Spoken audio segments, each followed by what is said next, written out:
যারা হাসিনার ফাঁসির রায় দিয়েছে তাদের অবস্থা জামাতের নিজামের মতো হবে। শেখ হাসিনা উদার চেতা, তিনি বাঙালি সংস্কৃতিকে রক্ষা করতেন। রবীন্দ্রনাথ ঠাকুরের লেখা গানকে জাতীয় সঙ্গীতের মর্যাদা দিয়েছেন, এমন মন্তব্য করেছেন বিজেপি নেতা শুভেন্দু অধিকারী। বলছিলাম কি দাদা, খেলা নাকি ভারতে গিয়ে দেব নাকি বাংলাদেশে এসে খাবেন?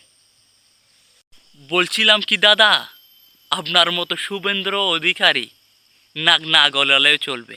আপনার আগে অনেকে নাক গলিয়েছিল, কিন্তু তাদের নাক নাকের জায়গায় থাকে নাই। অবশেষে একটি কথা বলি, বাংলাদেশকে বাংলাদেশের মতো থাকতে দেন। বাংলাদেশের অভ্যন্তরীণ বিষয়ে নাক না গলালে ভালো। বাংলাদেশের মানুষকে শান্তিতে থাকতে দিন, না হয় বাংলাদেশে অশান্তি সৃষ্টি হলে আপনারাও শান্তিতে থাকতে পারবেন না। বাংলাদেশে একটি কথা প্রচলন আছে, পাগলের সুখ মনে মনে, কাগজ টুকায় টাকা গুনে।